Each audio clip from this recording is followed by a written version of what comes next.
Assalamualaikum dan selamat datang ke Pala Bola News. Seperti biasa, Pala Bola News akan menyajikan berita bola sepak terbaik kepada anda semua pada setiap hari.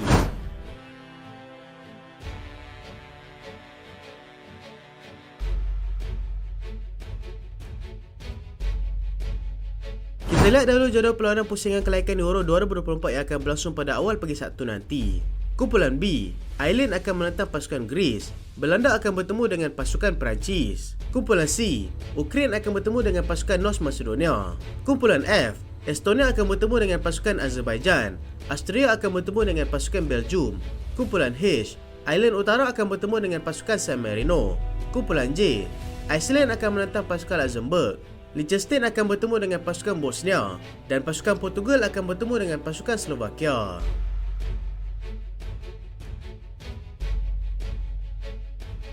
Kita mulakan dengan perkembangan bola sepak di arena tempatan. MFL perkenalkan kalender Liga Baru musim 2024-2025.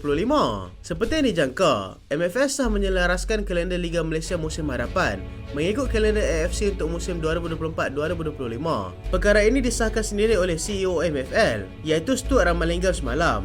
Dengan pengesahan ini, Liga Malaysia bakal bermula pada April 2024 dan berakhir pada April 2025.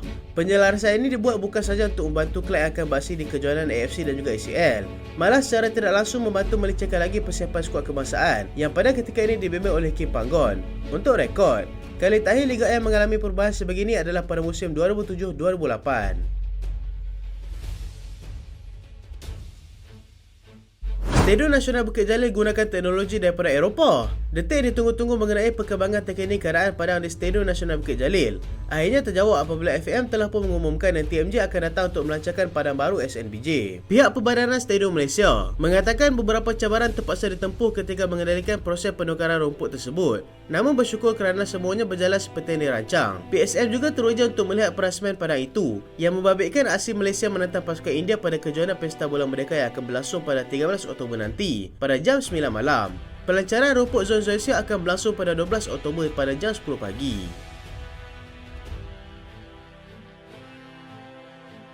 Kita ikuti perkembangan bola sepak di sekitar Eropah. Eden Hazard umumkan persaraan. Bekas pemain pasukan Chelsea, Eden Hazard, mengumumkan persaraannya daripada dunia bola sepak profesionalnya semalam. Beliau mengumumkan sendiri persaraannya menerusi akaun Instagram peribadinya. Hazard yang sebelum ini bersara daripada arena bola sepak antarabangsa memilih untuk berbuat demikian kerana mengikut kata hati. Beliau merasakan sendiri yang ini merupakan masa yang tepat untuknya meninggalkan dunia bola sepak selepas beraksi lebih daripada 700 perlawanan dalam tempoh 16 tahun kerjanya. Sepanjang kerjanya juga beliau berasa cukup betul apabila dapat bertemu dengan pelbagai jurulatih dan juga rakan-rakan pasukan yang sangat hebat.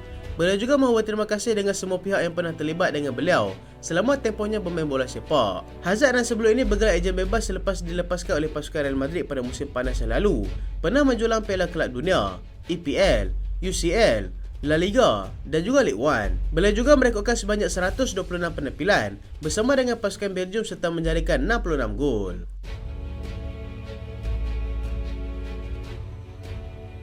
Chelsea berdepan dengan masalah kecederaan lagi. Chelsea kini berdepan dengan krisis kecederaan terbaru apabila penyerangnya, iaitu Nicolas Jackson, terpaksa menjalani pembedahan pada tangannya semasa international break ini. Perkara ini disahkan sendiri oleh pasukan Chelsea sendiri apabila penyerang itu terpaksa diketepikan daripada beraksi bersama pasukan negaranya, iaitu pasukan Senegal. Dia dipercayai mengalami kecederaan pada bahagian tangannya itu ketika menang menentang pasukan Brighton pada hujung September yang lalu, tetapi meneruskan aksi dengan keadaan tangan yang berbalut. Walaupun tidak serius, tetapi pembedahan terpaksa juga dilakukan atas faktor untuk mempercepatkan proses pemulihan. Dia dijangka sempat untuk kembali pada penghujung bulan Oktober nanti ketika perlawanan bertemu dengan pasukan Arsenal. Seorang lagi pemain yang mengalami kecederaan adalah Asel Disasi yang terpaksa dihantar pulang oleh skuad Perancis. PG Mall sekali lagi umumkan kesilapan mereka. Ketua PG Mall, Howard Webb, mengaku yang Mateo Kovacic sangat bernasib baik tidak dilaikan kad kuning kedua semasa pertemuan dengan pasukan Arsenal tempoh hari, walaupun telah melakukan terjahan keras tidak lama selepas mendapatkan kad kuning yang pertama. Selepas terjahan pertama terhadap Martin Odegaard yang sepatutnya mendapatkan kad merah tetapi dinafikan setelah mendapat review daripada VAR, dia kemudian melakukan sekali lagi terjahan terhadap Declan Rice tetapi tidak diberikan sebarang hukuman pun. Mereka juga mengambil kira situasi yang dialami oleh Malo Gusto yang dilaikan kad merah akibat kesalahan yang hampir sama ketika Chelsea tewas menentang pasukan Aston Villa serta apa yang turut berlaku ke atas Diogo Jota yang menerima kad kuning kedua ketika Liverpool tewas menentang pasukan Spurs 2 minggu lalu. Ini bukanlah kali pertama pegawai perlawanan melakukan kesilapan yang begitu, walaupun musim ini mereka bermain tidak sampai 10 perlawanan lagi.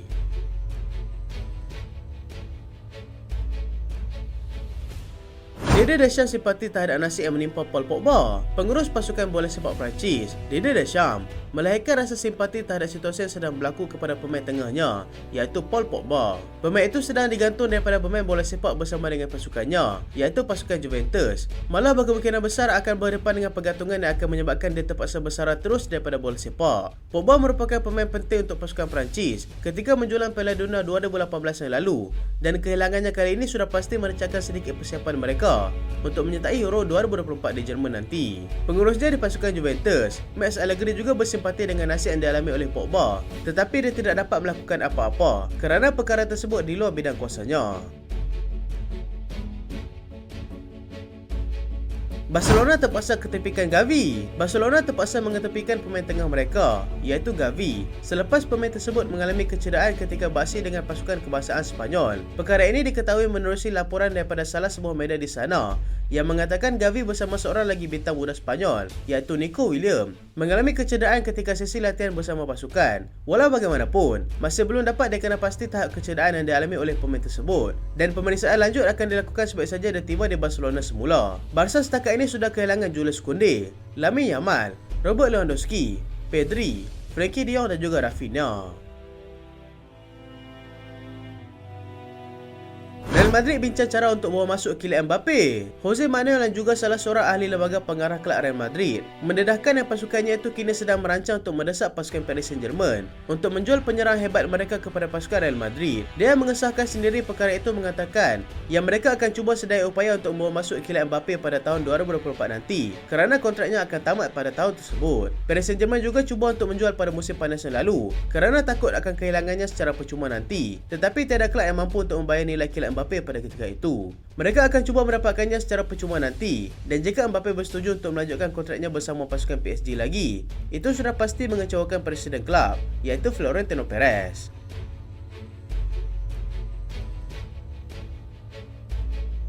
Manchester City mahukan Joshua Kimmich. Manchester City mengesahkan yang mereka mahu mendapatkan pemain tengah pasukan Bayern, iaitu Joshua Kimmich pada tahun hadapan. Mereka sudah cuba untuk mendapatkannya pada musim panas yang lalu, tetapi dihalang oleh kelab pemain itu sendiri. Kimmich masih mempunyai baki kontrak 18 bulan lagi, dan ini adalah peluang terbaik mereka untuk cuba mendapatkannya. Real Madrid begitu hampir untuk mengumumkan lanjutan kontrak baru bersama dengan Vinicius Junior. Real Madrid sudah begitu hampir untuk mengumumkan lanjutan kontrak baru bersama dengan pemain Brazil iaitu Vinicius Junior. Kontrak beliau akan tamat pada Jun 2024 nanti, dan lanjutan kontrak tersebut bakal menjadikan beliau sebagai pemain yang bergaji paling tinggi di sana nanti. Vini yang kini berusia 23 tahun telah bersama dengan pasukan Real Madrid sejak berusia 18 tahun lagi. Antonio Silva mahu sertai pasukan Real Madrid.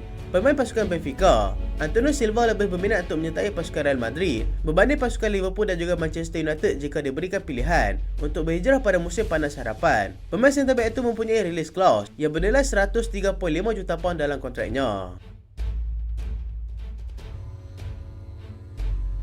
Arsenal bersedia untuk lepaskan Gabriel Jesus. Arsenal bersedia untuk menggunakan Gabriel Jesus sebagai pemain yang akan ditukarkan sekiranya itu yang mereka terpaksa lakukan demi untuk membawa masuk Victor Osimhen daripada pasukan Napoli.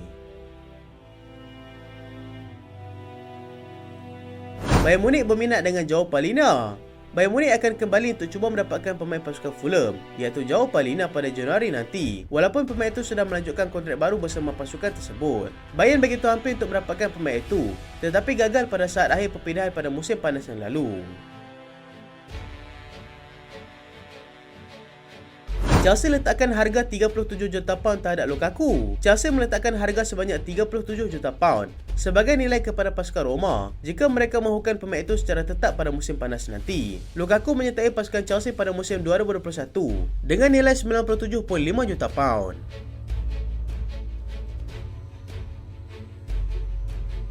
Itulah berita pada kali ini, dan terima kasih sebab tonton sampai habis.